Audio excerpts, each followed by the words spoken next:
Hi, everyone. Thanks for joining us at our fourth talk of the speaker series titled Minority Inclusion and Exclusion in Soviet and Post-Communist Societies. My name is Svetlana Borodina. I'm a postdoctoral research scholar at the Harriman Institute, and it's a great pleasure to introduce our speaker today, Dr. Kateřina Kolářová from Charles University in Prague. Before we begin, I'd like to thank the Harriman Institute for making this series possible, and in particular, Carly Jackson for her help with organizing these events. And also thanks to Book Culture, our local independent bookstore, for helping us promoting this event. As a reminder, we are running this event as a webinar. It is available on Zoom and on YouTube. We encourage our audience to post your questions to the Q&A box if you are attending through Zoom, or to the chat box if you are tuning in on YouTube. As we reach the Q&A session, I will pose these questions to our speaker today. So this is the fourth talk in our speaker series, and in this series, our speakers offer accounts on minority governance strategies and report on the experiences of minorities who become co-opted on or antagonized by society and the state. The recordings of the first three talks are available on Harriman's website.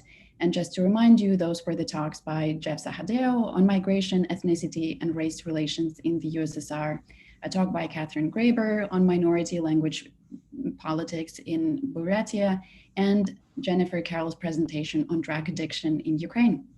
And today is the time for our fourth talk.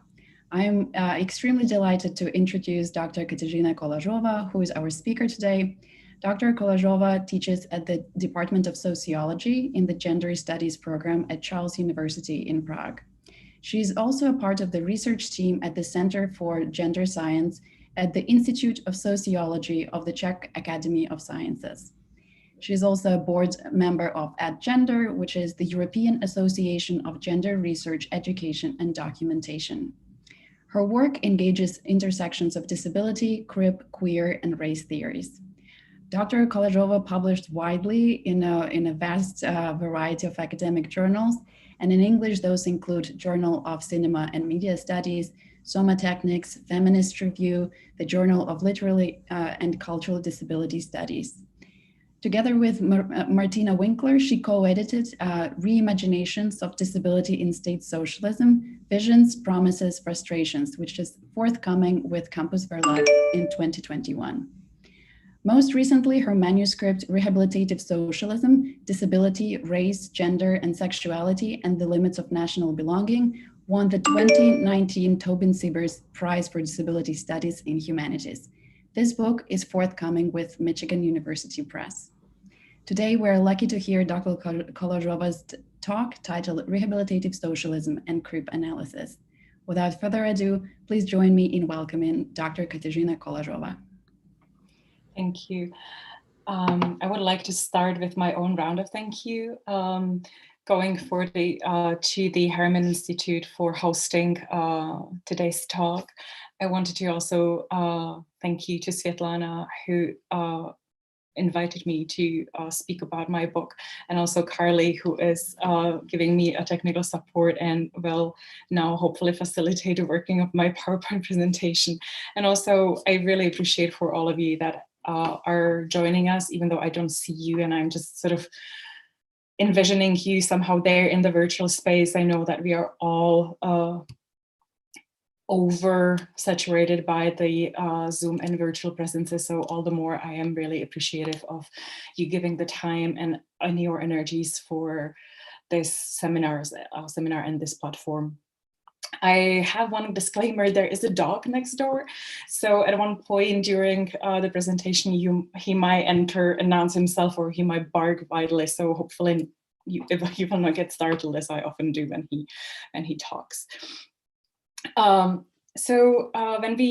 When we talked about the trajectory of the talk and when we set up the talk last fall, I should have known that the pandemic actually will have much more impact on me, on working on the book, and also on the way that I'm thinking about post-socialism. So The trajectory of the talk, as I imagine it in November, has been a little offset, same as the work on the final edits of the book from which I'm presenting today. So the pandemic is forcing all of us to think about the way that we do research is sort of making way in our current project. So this is also the case, and it is forcing me to think about how post-socialism means and occurs in the context of the present pandemic discourses and practices, and the ways in which disability, health, rehabilitation, and the collective narratives and practices of belonging, and also collective and the individual immunities, are presenting themselves from new perspectives. So I will open talking briefly about the key concepts of the book, that is the rehabilitative post-socialism, and then draw out some, I should say, preliminary notes on the ways that COVID pandemic is rematerializing in the context of post-socialism. And then I will come to the last section of the book where I actually will talk about them and relate to the overarching theme of this series, the minority inclusion and exclusion. So hopefully that will give you a little orientation in how the talk will follow and flow. I like to open now, next slide. My computer is not working, so Carly, could you please proceed to the next slide? Perfect, thank you so much. I would like to open by one quote taken from Catherine Verderi's book, What Was Socialism and What's Coming Next? She's using the sort of play on Q&A as a motto of her book, and I find it very, even though published in 1996, I find it a very good way to start talking and thinking about socialism. So the question goes, what is the definition of socialism? And then the moment that we proceed to the next slide, you can think about your own answers to what is socialism. And the answer to that question is the longest and most painful route from capitalism to capitalism. I love this quote. I love the playfulness in which it sort of encapsulates the notion that socialism has been this sort of short blip, a deviation, and also that socialism will inevitably be overwritten by history, that will return to its natural path and theologically. However, what I also find really interesting in the way that I think this quote does speak to the present moment is that the fact that there has been a deviation, there has been the blip on the road from capitalism to capitalism to capitalism, suggests that that might happen again, that this deviation undercuts the seemingly seamless and natural character of capitalism and the capitalist normal. There is always a threat of yet another slip, the return of socialism that sort of remains to ghost as a ghost haunting us all. And I want to I will return to this image of socialism haunting us differently across global locations. So to situate my work, the way that I think about post-socialism is indebted to many feminist and queer scholars who have reframed the persistent understanding of post-socialism as a term used to reference a specific region, as in area studies and or the specific temporal and developmental condition of that region. Could we get a next slide?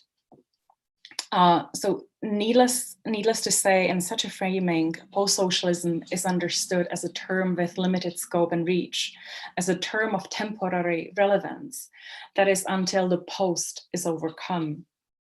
And my work aligns itself with the archive of critical work that argues that post-socialism ought to be considered as a condition affecting the entire world, and thus a condition entering a world deeply affected by legacies of imperialism and coloniality.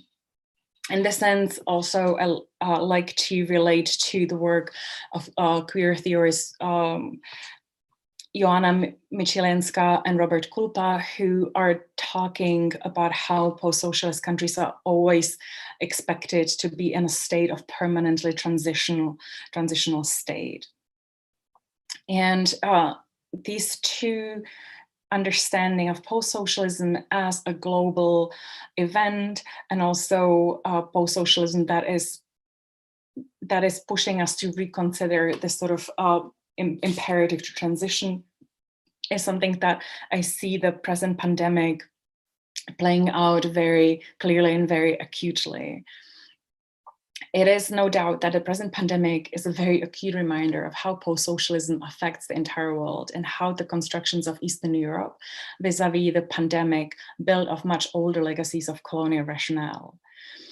Also, we see the knotted temporality that always somehow folds backwards on itself, and in which the present and future are overdetermined by past socialism. So perhaps the most acute and aggressive, hurtful ways in which post-socialism materialized over the past year was in letting us remember that lives have different values across global locations and across the East-West divide, and that value of some lives is overdetermined by their capacities to labor and their able-bodiedness. And I chose just one example of many, and I want us to look at the German spargel, the asparagus. Could we get a next slide? Thank you so much. So this slide, I have two slides that contrast each other and that need to be read in juxtaposition to each other. So the first slide gives us a picture of a proud woman holding the bounty of the first spargel harvest. That spargel means the white asparagus. And every asparagus region have their own queen. So here we have the queen from the Bielitz region presenting the bounty. But I would also want to point out is the quote that I take from this article published on the internet journal, the Lokal.de, that says, I quote, "It speaks as a huge testament to the German love affair with Spargel, that as Europe puts up walls and barriers to prevent the spread of a deadly contagion, an exception is made for the country's favorite vegetable," unquote. If you look at the next slide, already the image takes you by surprise by the sort of stark contrast. We see an really overfilled, overpacked waiting hall at the airport in Cluj in Romania, and what we see is the flock of Romanian workers waiting to be, I would say, imported, being flown into the Germany. Also, notice these the two quotes that are taken from two separate sources. A journal, the newspapers. The first one reads, I quote, "Despite the risk of infection with the new coronavirus, Romanian workers have decided to leave just before the Easter holidays so that they can earn some money, given that most economic activities in Romania are suspended due to COVID-19. The other source says, social distancing was not on the minds of the 2,000 seasonal workers waiting tightly packed on Thursday, April 9, to enter Cluj-Napoca airport in central Romania." So I want us to think about the ways that this article frames the travel of the Romanians worker, the harvesters of asparagus, as their decision, as sort of rationally driven economic activity, and also the sort of a moral judgment expressed in the second article, talking about the lack of respect for the preventive measures. The social distancing was not on the minds of the seasonal workers. And let us think more here for a minute about what we see here and how this concrete example of a very luxurious and not life necessary to life vegetable, its harvest, and how it sort of frames the value of life of the Romanian workers as juxtaposed to the workers of the German public, for whom the spargel is to be harvested. Obviously, there would be more examples that we could talk about. We could talk about the care workers being kept inside or outside of the country where they need to be, how Eastern European workers in healthcare have been actually a vital resource in keeping the healthcare systems running. But I think there is really something pointed thinking about spargel, thinking about asparagus, and how this one luxurious item actually forces the restrictions to be dropped, how even though Germany is having strict restrictions for travel on its borders, it is making the exception for the Romanian workers. And also the other report that we have read about, actually non-preventive measures, no healthcare provisions taken, no PPE distributed for these workers. So somehow there is a really pointed contrast and juxtaposition between the value of the spargel and the value of the harvesters that I sort of want us to keep in mind.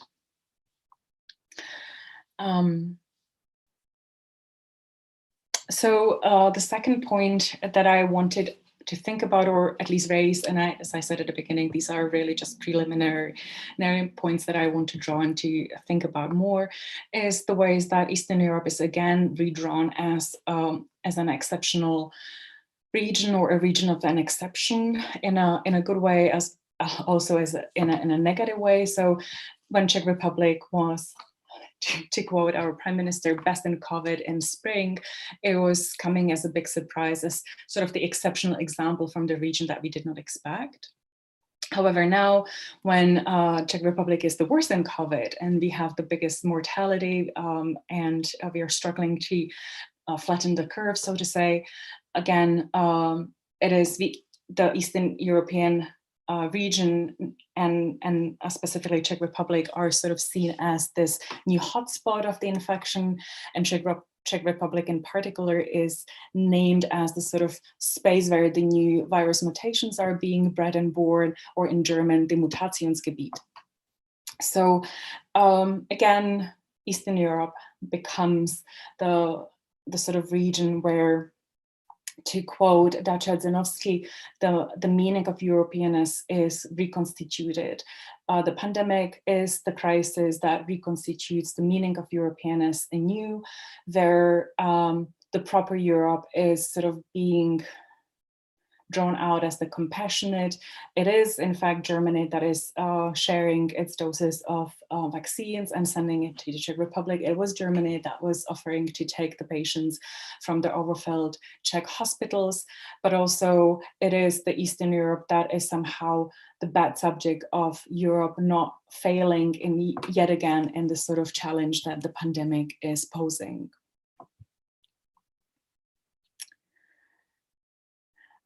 There would be more to talk about the exceptionality of the region.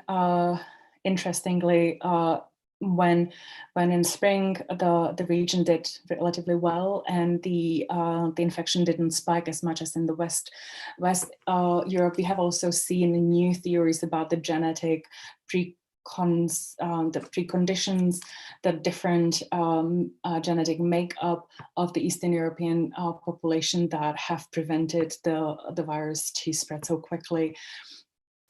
Again, all these sort of theories are coming back and drawing on much longer histories and legacies of thinking and constituting Eastern Europe as this sort of other of Europe and other of the West. The other, and this is where the ghost of socialism is coming back. So the pandemic has yet again revived the danger of socialism, or the discourses about the dangers of socialism. You have lived through it in your own version in the US. You have heard people talk about masks as the result of socialist plot, etc.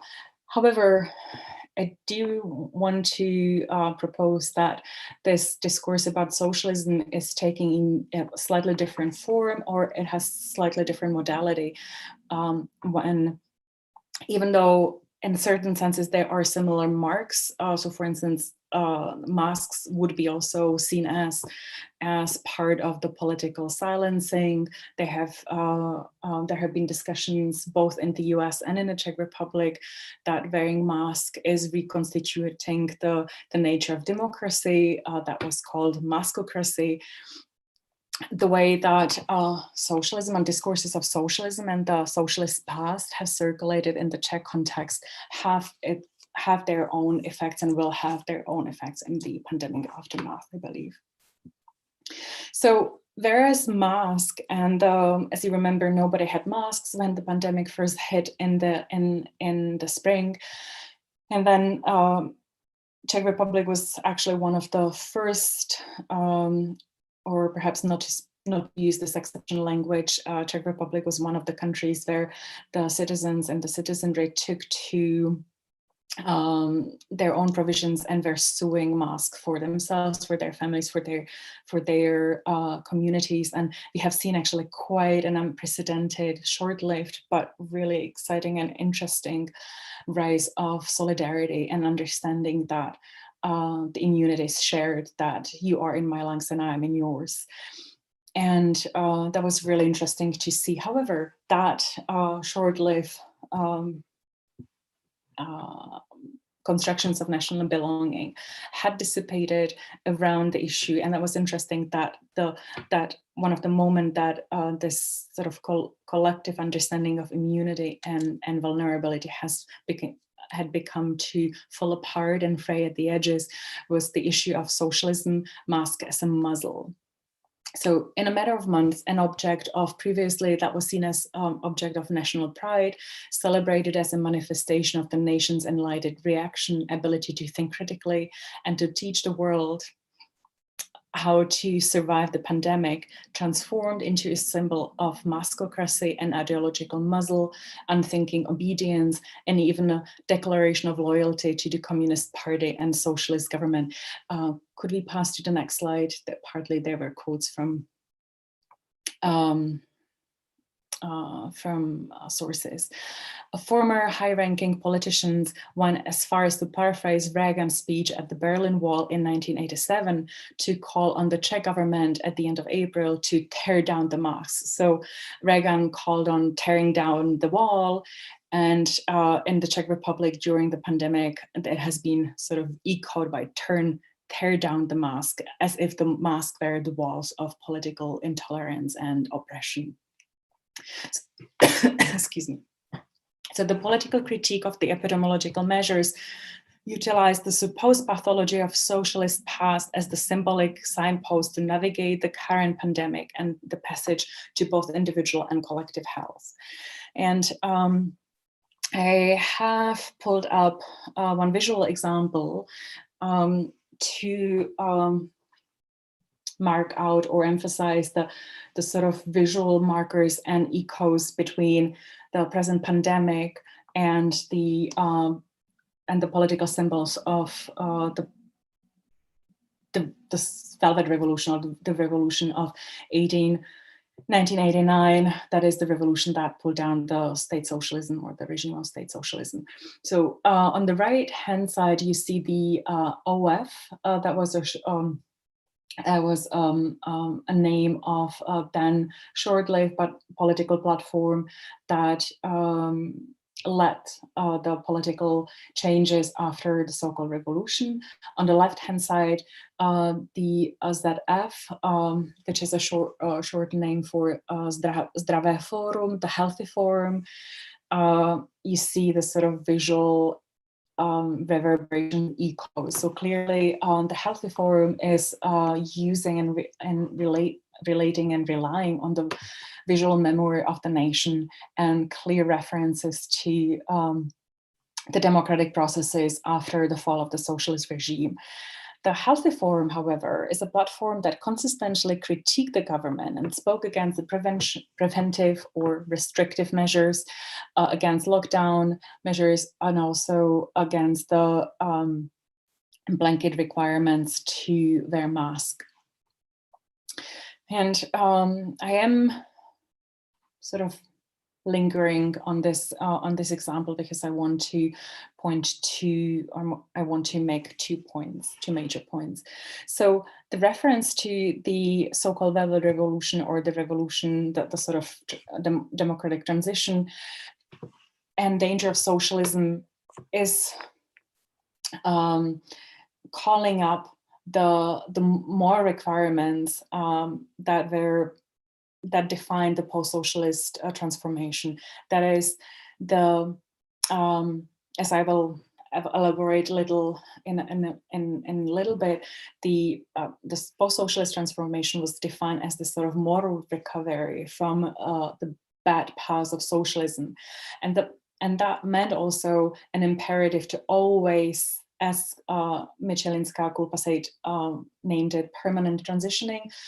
In this context, it would mean that the Czech Republic and the Czech public have been interpellated to permanently provide manifestation or manifest that we are learning to learn in the democratic society, that we are permanently in the need to rehabilitate and attest that we are watching against the threat of socialism. Therefore, the masks have been sort of and the sort of slow encroachment of democracy through mask have different signification in the post-socialist context. So in different words, these critiques of preventive measures in the pandemic have been building off this understanding of transformation as a moral project of overcoming of the that you have to perform over and over. The other point that I wanted to make here was that Healthy Forum was one of the platform that talked about the herd immunity, that relied or translated into the Czech context the Great Barrington Declaration, and have been speaking against the sort of need to protect all citizens, arguing that only the vulnerable need to be protected. However, the vulnerable need to be protected in a way that would not interfere with the life of the normal able-bodied populace. And I find it's really important to think about how the notion of health is defined here as in a conflict with the others' vulnerabilities, that there is a conflict between health and the able-bodiedness and vulnerability of the others.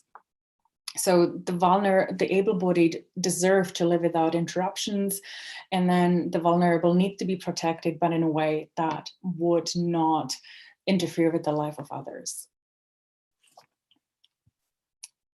So this is wrapping up the part that I sort of wanted to comment on the pandemic and how the present pandemic is bringing up new meanings or new manifestations of post-socialism.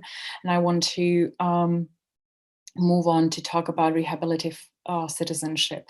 I might be not doing great on time, so perhaps I will cut sections of it to then skip to talk about the last section of the paper on the inclusion. So just to present the major or the key point from what I understand and how I work with the concept of rehabilitative citizenship. When I started researching the materials from the post-1989, I was very, very early on struck by how persistently the visions of transformation or transition out of the socialist past were coupled with visions of moral rehabilitation and recovery, but also like physical recovery, the symbols of health and unhealth. And I have prepared some quotes to buttress my claims. If we can move to the next slide. One more. Thank you. As you see, these are quotes from some of the sort of main and leading political protagonists of the time. Most importantly, the former president Václav Havel, who said, we have become morally sick. Socialism is something that we did to ourselves.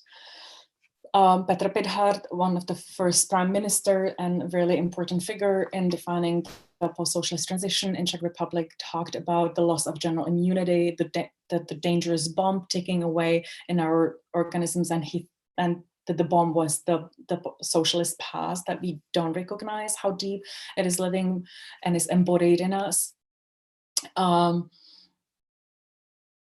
So in a way, being in the post-socialist transformation effectively meant being in a period of painful yet necessary rehabilitation that should lead to a cure that is capitalism with free market and neoliberal democracy.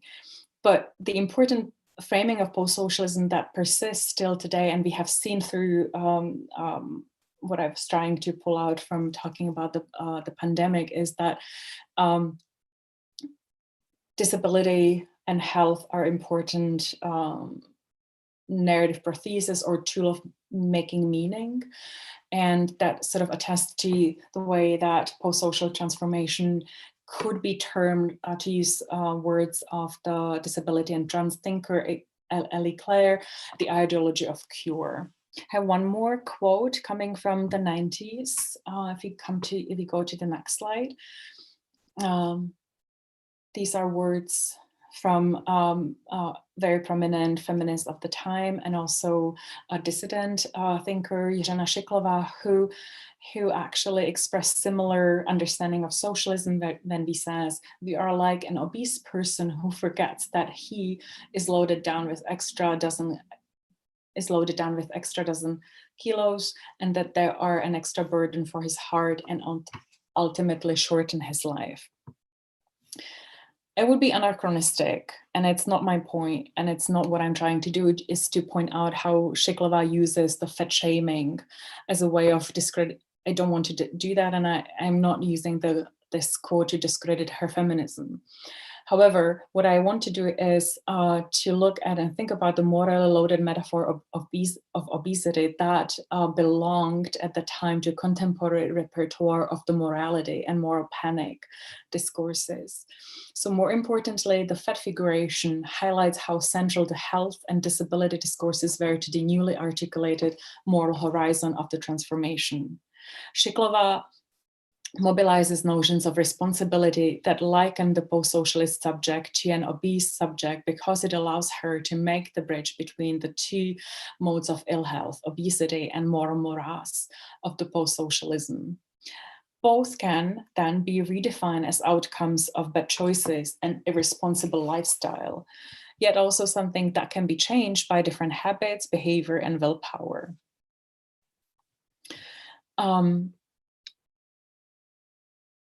I have then a longer section talking about how health then figures for post-socialism, and we can come back to it later. I would perhaps sort of freelance here and improvise and just wrap up that this is why I think that the intersectional disability crib analytic brings into studying post-socialism is to have a different perspective and bring new perspective on understanding this moral project of post-socialism and how it actually relates to bodies and embodied selves and embodiment. But what I want to point out is that what I wanted to do was to bring views and experiences of disabled crib people, and specifically crib people of color, that is people that are mostly considered as dysfunctional, abnormal, and generally not fit enough to cope with life independently, to guide my analysis. Not only, so this is whose voices I wanted to foreground, and crib analytic and crib theory was important for me because it was articulated by the disabled community reclaiming their lives that were labeled as twisted, crippled, freak, abnormal, unnatural, and generally not worth living. And therefore, crib theory is a gesture of defiance to normalcy and regimes of compulsory able-bodiedness. As such, it provides a rich analytical archive to put pressure on all the metaphors of catching up with the normal, lagging behind, or deviance, sickness of the socialist past, and on the normative expectation that the post-socialist states in Europe rehabilitate out of post-socialism. To me, crib theory provides a disorientation device that allows for unsettling such framing of post-socialism and to open possibilities to imagine the present otherwise, to imagine crib horizons where crib is understood as a positionality and orientation formed through intersections of disability, race, gender, sexuality, and as materialized through proximity to experiences of vulnerability, precarity, and abandonment. And one specific reorientation that I wanted to point out today, both in relation to pandemic, and we can actually think it through to more detail in the discussion after the talk, if you have the energy, but also it is something that runs over into the last section of the talk, is thinking chronicity, and how chronicity is an important aspect of thinking post-socialism. So chronicity is, as a temporal concept, acknowledges stasis, absence of change, and the long duration of the present. Chronicity therefore offers conceptual language for thinking about aspirations, promises of social mobility, and hopes for the future, as well as ways to think about exploitation, tiredness, exhaustion, and other modes of debility that underrate the conditions and structures of present lives. Not only chronicity in that sense is really important critical language to think about the ways that Eastern Europe has been posited often as a reservoir of a cheap and expendable labor force. We have talked about it earlier, that are somehow caught in the durational now and in the exhaustingly chronic moment of living on and not getting better, to quote Margaret Sheldrake here. But also Eastern Europe have been ascribed the notion of chronic incapacity to change. We have been always already and forever caught in the moment of transitioning and catching up with the rest of the world, of the rest of the Western world. So cripping post-socialist chronicity would then also mean to push against this negative pathology ascribed to chronicity and to Eastern Europe.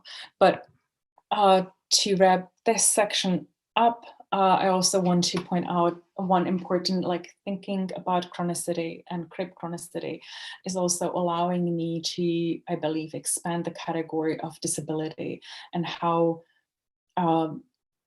lives and experiences that are not always associated with the white Western canon of disability can be seen as being part of more expansive language of cripness. So in my work, I strive to expand the understanding of disability and cripness through thinking about how the effects of post-socialist transformation and of the neoliberal restructuring are written onto bodies that are not included in the disability identity politics: sex workers, people with HIV, people using substances, Roma living in ghetto-like excluded spaces, and others. I have prepared to talk about the chronicity and acuteness of the pandemic crisis in relation to Roma exclusion, but I will skip that, and for now we can again return to it during the discussion. And I want to be true to my promise to speak to the marginalization and minority politics and inclusion exclusion in the last part of the talk. So if you could go to the slide, I'm sorry, Carly, that says Stalling Labors of the Mythologies of Civil Society. Perfect, thank you so much. I hope I'm not, I know I am oftentimes rushing through the talk, so I will try to slow down. So at least if I was too quick in the first half, I will hopefully be more comfortable to listening to me in the last section. And I'm sorry that I was rushing in the first section or first half. Karim is a gay HIV positive man with a history of substance use and a long experience of homelessness and precarity. We first met in the winter of 2013 on a guided tour through Prague organized by Pragulik. If you can go to the next slide. This is a social enterprise that, as the company website states proudly, aims to, I quote, challenge the stereotypes associated with homelessness by enabling people to experience the world from a perspective of the homeless people, unquote. The tours are offered by several different guides. Next slide. You see, this is the palette of the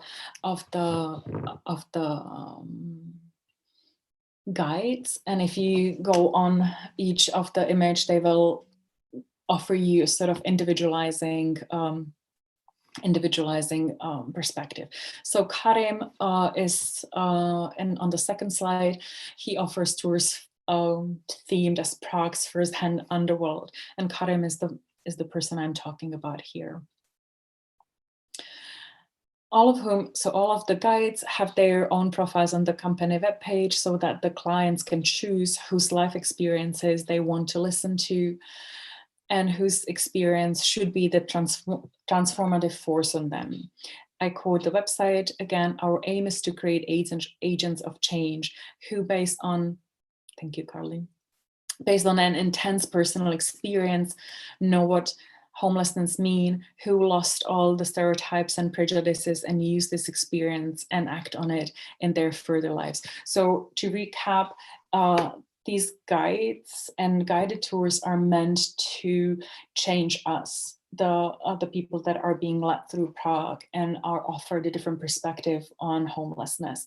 So the guides are seen as agents of change whose responsibility is to walk us through Prague, but also walk us through our own prejudices and be the agents of change on us.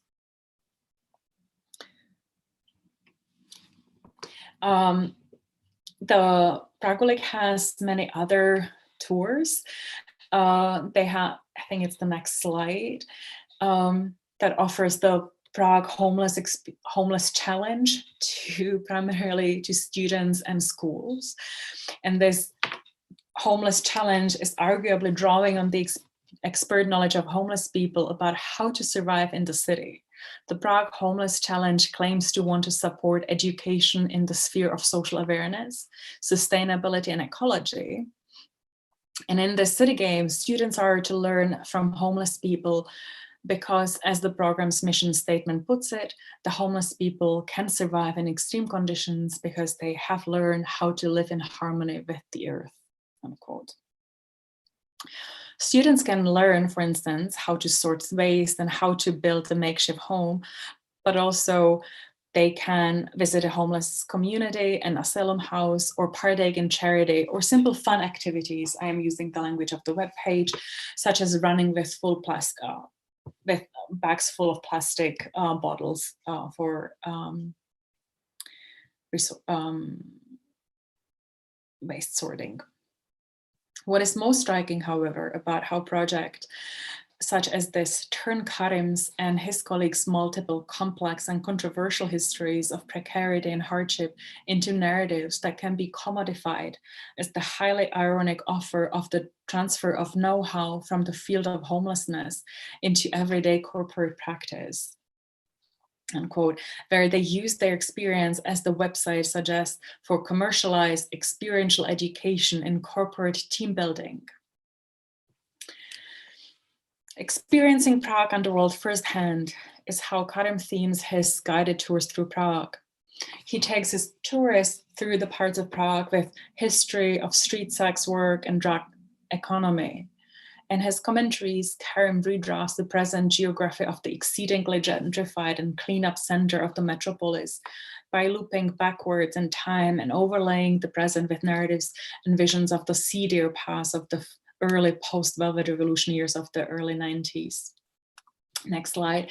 And it is if you have seen a documentary, some of them documentary, one of them feature films done by the Polish filmmaker Viktor Grodecki, who have left LA and LA scene in the early 90s and came to document the sex work scene predominantly in Prague. And these films are documenting the porn industry and the male sex work business. It is as if Karim actually just jumped out of some of the documentaries. And in fact, he does talk about knowing many of the figures that if you have seen the films, you will also know. So Karim retells where he and his colleagues in the sex business worked and where drugs were and continue to be sold. He even points out the hotel balcony where he claims locked out his German client after the client told him that he was seropositive only after they have had unprotected sex. And This is how Karim dramatizes the point of the story of origin of his HIV status. There seems to be more to this, though. In Karim's words, this is his strategy, and this is really his words, of a little shock therapy. Giving a twist to the neoliberal slogan that shaped the time of the early transformation period when he lived as a hustler on the streets, Karim transforms into what he sees as a form of pedagogy and tolerance. He asserted to me several times that he is, I quote, shocking his audience into recognizing that, I quote from next slide, that today anyone at any moment can end up on the streets without choosing such fate. Krzysztof is also an HIV-positive gay man with a life history similar to Karim's. He too was homeless for a long period of time, lived rough, and has a history of substance use. Last time we spoke, Krzysztof told me he had a very busy work life and was engaged in a number of art and public outreach projects. On this occasion, we mostly talk about his engagement in the project called Living Library. In Czech, Živé knihovny. This is a project initiated and run by the Czech branch of Amnesty International that frames the Living Library as an educational project focused on preventing, I quote, discrimination, racism, xenophobia, and extremism. All of this captured in the motto of the program, I quote, through reading to openness. The reading actually means meeting people who volunteer to be read. That is to share their life, book stories with their audience. I quote, instead of typical books in Living Library, students can borrow people or living books. Even living books can be read through dialogues and the sharing of life stories. Krzysztof takes pride in the fact that his book of life represents a wide range of genres. He says, I represent an artist, actor, HIV positive, and homeless person. My book includes stories of seropositivity, criminality, travesty, life on the street. I am an encyclopedia of a kind. I embody more stories than other people, unquote. The pride that Krzysztof expressed in being an encyclopedia is grounded in the notion that his book of life, precisely because it encompasses a more varied range of chapters and experiences, is especially valuable and more valuable than those of other people as a resource for encountering social stereotypes and, importantly, for teaching tolerance. As Krzysztof understands it, his experiences, so rich in precarity, adversity, and hardship, are converted through the Living Library into a valuable capital in both the collective project of creating a more tolerant society and in the individual project of survival for the precariously positioned Krzysztof.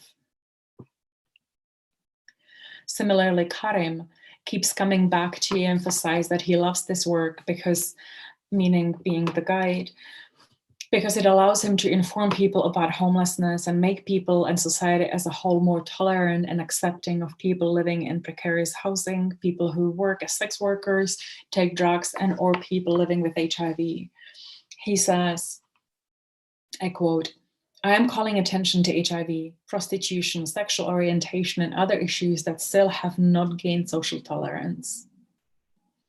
Krzysztof's and Karim's words echo each other. They both accentuate the value they see in their engagement with the public or the majority. They both frame their work as laboring towards a more tolerant society, towards social diversity, and towards reduced discrimination and social exclusion. They understand their work or their commitment as both their civic responsibility, because as minority members, they have a particular and teachable experience. When I last met Krzysztof a few years back, he was still living very precariously, overstaying the length of time a person is allowed to live in a supported housing, looking at a very real possibility of needing to leave soon. As his situation suggests, people like Karim and Krzysztof, who are dedicated to these forms of public pedagogy, often have few options outside of limited space of these projects, which are recognized as valuable because of the pedagogical lessons they offer for the majority. What does it mean, however, that they use up the life powers of the marginalized subjects while simultaneously locking them into such social project and in fact, precarity? To conclude, Krzysztof's and Karim's stories frame the discussion of the mythological function of the notion of an open and civil society that were seen not only as the opposite of the totalitarian socialist past, but also as a tool of rehabilitative treatment of the post-socialist society, and thus associated with the promises of a tolerant and liberal democracy. As I emphasized above, both Karim and Krzysztof retain an understanding of their public coming outs and engagement as affective work towards humanizing the public. They understand themselves as participating and contributing to a tolerant, open society, and they do love the work and they do see a great value in the work. Yet their existence remains precarious. The mythology of an open society, civic democracy, creates a demand for spaces in which to encounter difference, but it also puts the brunt of the affective labor on the subjects marked with difference. The Living Library project highlights and foregrounds some of the principles upon which the notion of an open civil society rests, while it also makes very explicit the amount of labor and investment that is required from the different life that is supposedly the focus of such projects. Thank you.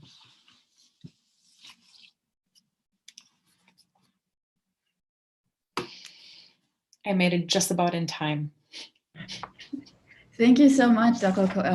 Kolářová. And I want to remind our audience to post their questions to the Q&A box if you are tuning in through Zoom, and to the chat box if you're listening to the talk through YouTube.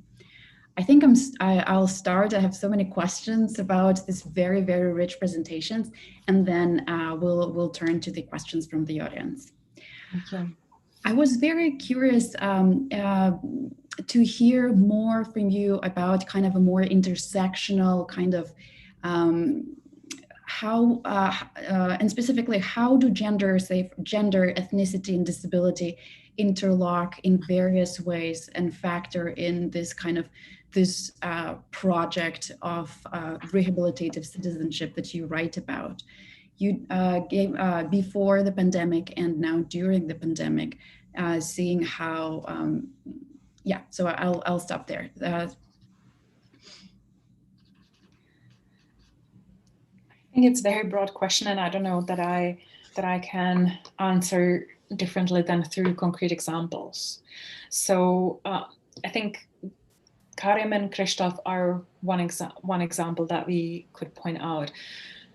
The work that they were doing as the minority subjects on creating a notion of inclusion for the majority was actually fed off or feeding off this intersection. They were both presenting as very gay, very flamboyant, very non-normative gender. They were also very openly talking about their disability, HIV status. And that also played out in the work they were doing, and their work would not be possible unless they were actually presenting these differences. Other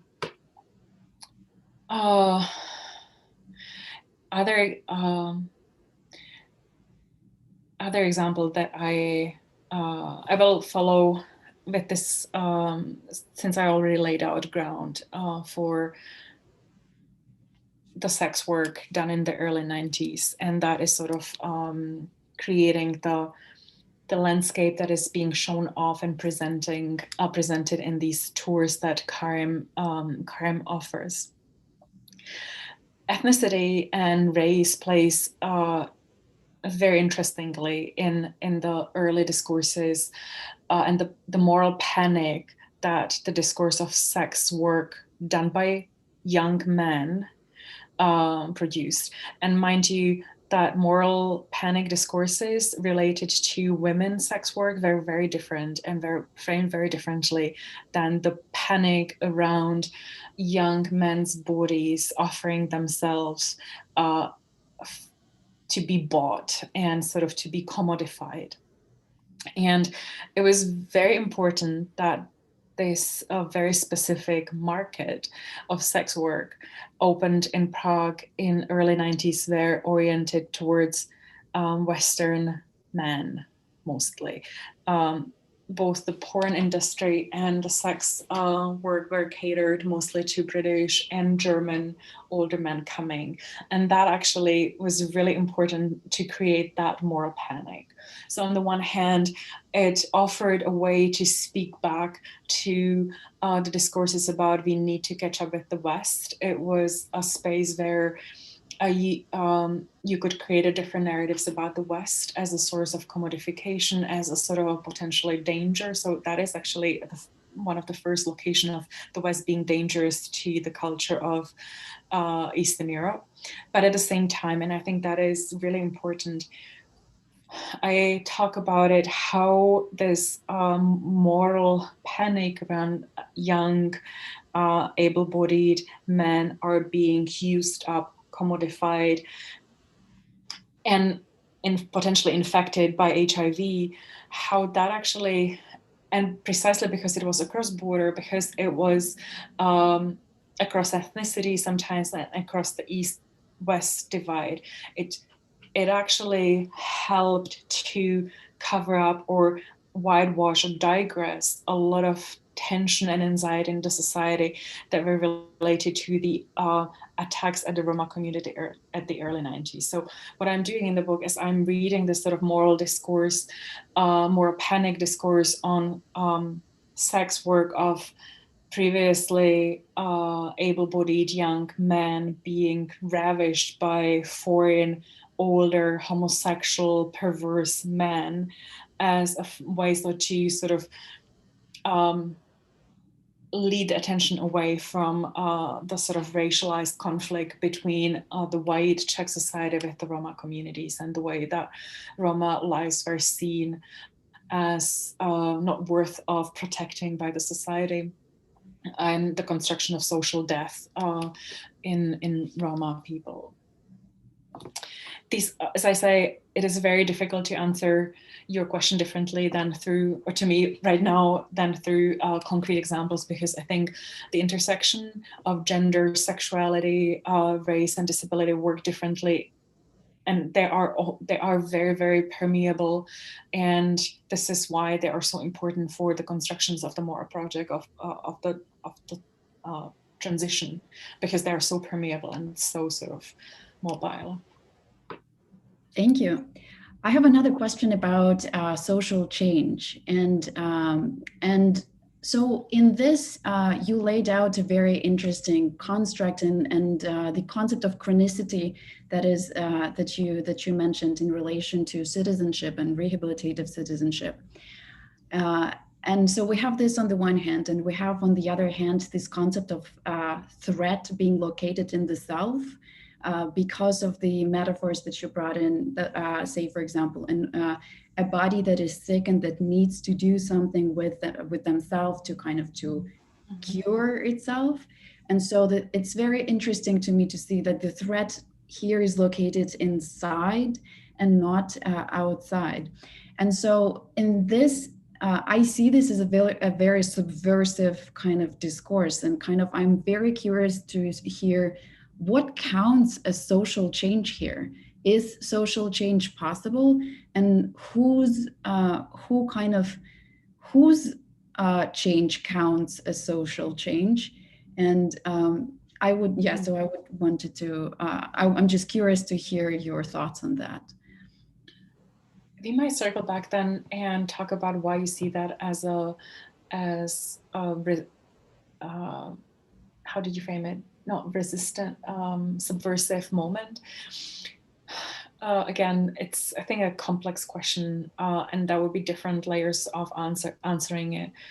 I am not saying that the location of social change was not outside of the self, but the self actually did become one of the central location of the social change.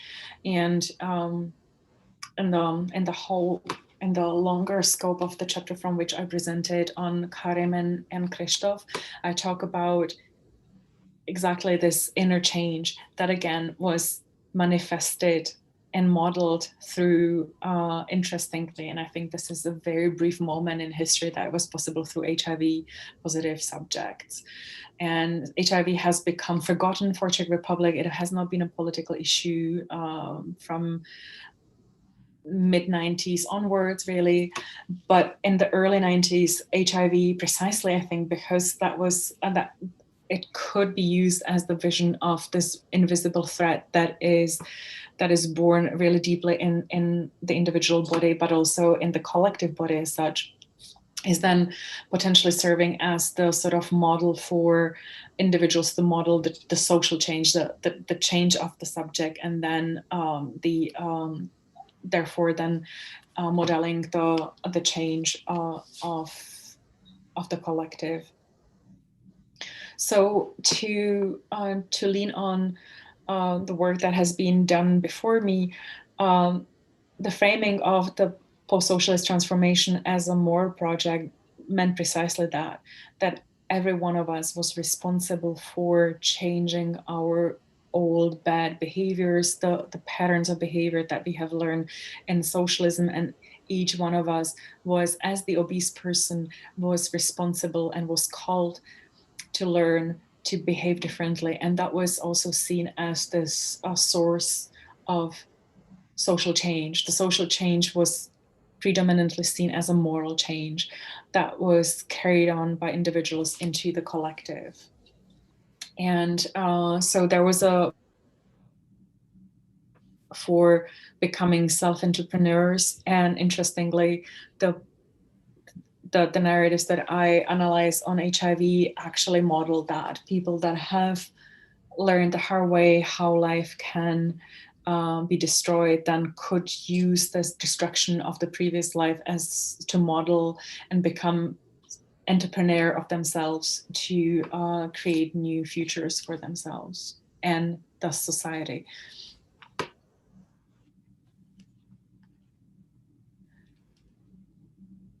I'm trying to think about how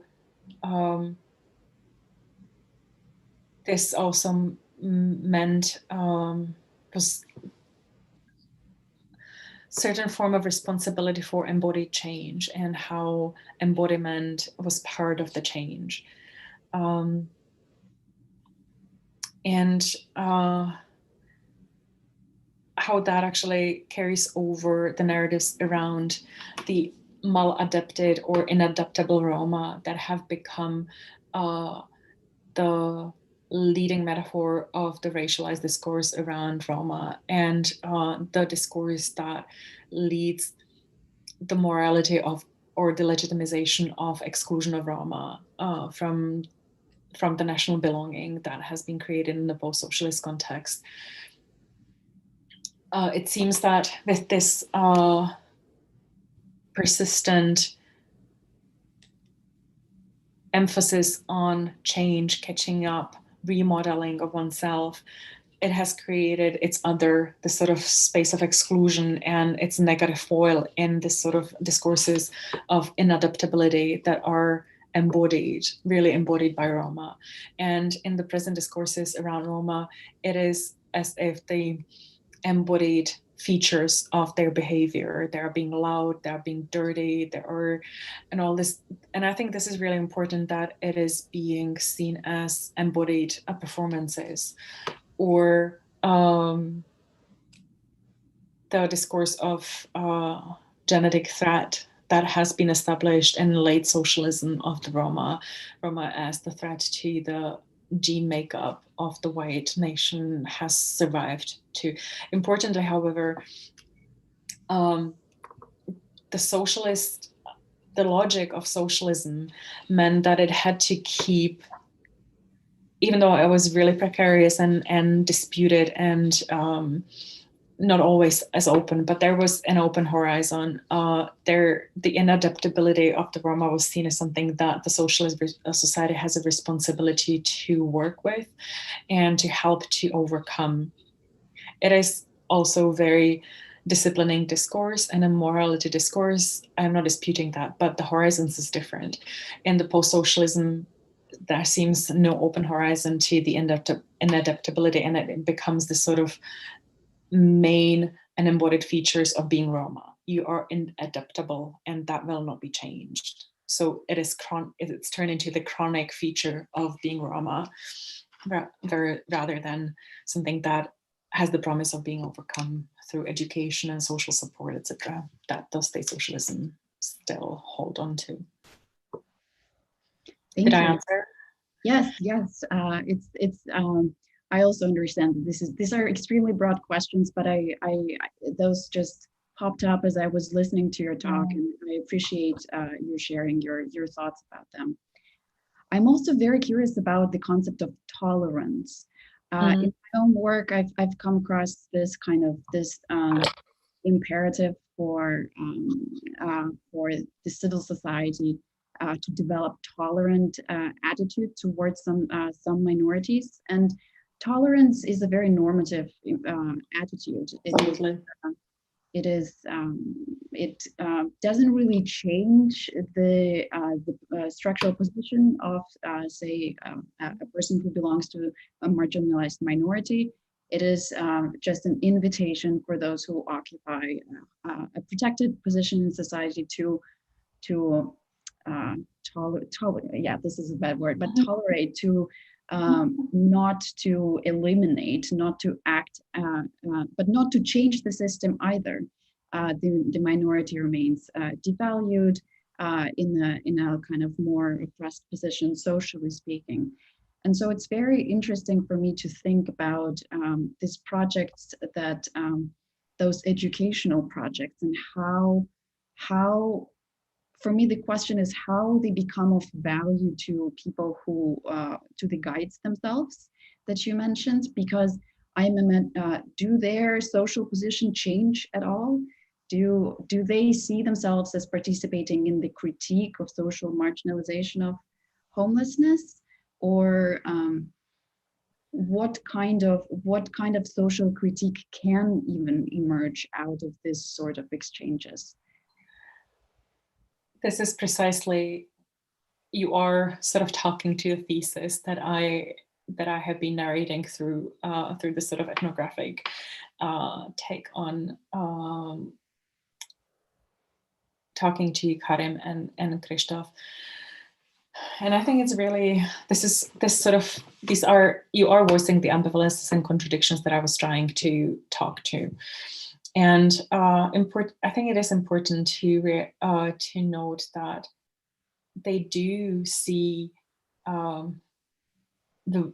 both Karim and Krista very deeply invested in taking part in these projects. And as I try to say, they do see themselves as teaching, as agents of change, and as agents of teaching the society. My critique would be precisely as yours, or Hassan Hage has a beautiful take on how tolerance is in fact a power mechanism that allows to keep the power disbalance and inequality that is written into the relationship of who is tolerating whom and who is being tolerated. So in a way, the position of the guides does change and does not change. So some of them actually, I think, have found less precarious positions. Some of the guides have now semi-permanent housing and sort of semi-permanent means of income. Partly also, and I really do not want to dispute that through being guides in this project. However, what I was trying to say is that what is being taught is precisely this limited notion of tolerance, and what is it catering to, or that was my feeling, being part of the guided tour is catering to the position of the one that has the capacity to tolerate. And this is precisely what I'm trying to talk to and speak about, the very specific commodification of the life experiences that does offer something to both the guides, more, however, to the people that are offered this gift of guides. It's not a very articulate answer to your question, but I think that is the gist of. So what I was trying to do in this chapter is to talk about how the myth and methodologies of the society in transition that is teaching to be open and tolerant and democratic after the 4 decades in state socialism, in fact, relies on these minority subjects that are used up in the process of making the society more democratic.